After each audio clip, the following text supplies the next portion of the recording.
అద్భుతం జరుగుతుందని పోతే కాముభూతం పట్టిందట. కాంగ్రెస్ సర్కార్ వస్తే కాసింత ఎక్కువ లాభం జరుగుతుంది అనుకుంటే ఇగో గీడ చూడండి ఎసొంటి రోజులు తీసుకొచ్చిండ్రు.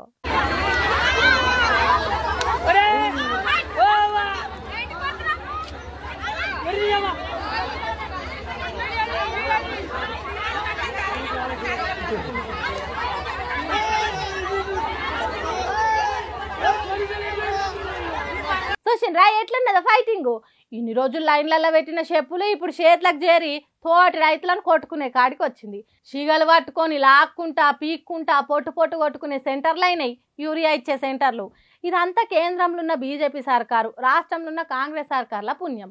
ఇప్పటి నుంచి యూరియా సెంటర్ల ముంగట సహకార సంఘం అనే బోర్డులు తీసేసి ఆడోళ్ళ ఫైటింగ్ సెంటర్లు అనే బోర్డులు పెట్టాలి కావచ్చు. ఎట్లాగో సీఎం రేవంత్ రెడ్డి తెలంగాణ మోడల్ అనే పేరుతోని ఆటల జోరును పెంచుతా అని చెప్తున్నాడు కాబట్టి ఈ చెప్పులతోని కొట్టుకునే ఆటలను కూడా దాంట్లో భాగంగానే చేస్తున్నాడా ఏంది అన్నట్టు మాట్లాడుకుంటున్నారు ఈ లొల్లులు చూసిన వాళ్ళు. మరి లేకుంటే ఏంది గింత ఘోరంగా చేస్తారా తెలంగాణ రైతులను? ఎన్ని రోజులు పడుగాపులు కాసినా ఒక్క యూరియా బస్తీ ఇయ్యరు. కనీసం అక్కడ ఎటువంటి లొల్లులు కాకుండానైనా చూడాలి కదా.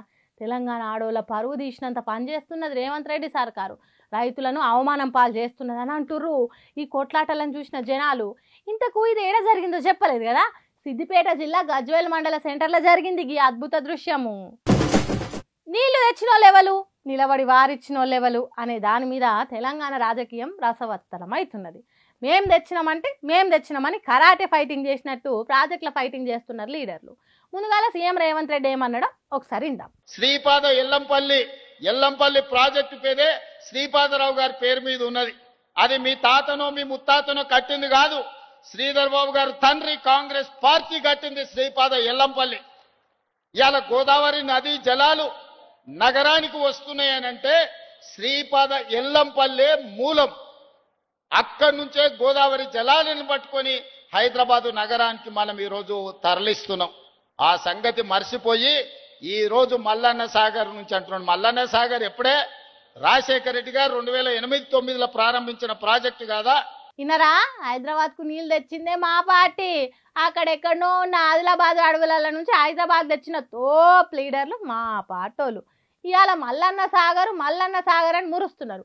అది కూడా మేం షురువు చేసింది అన్నట్టు చెప్పిండు సీఎం రేవంత్ రెడ్డి.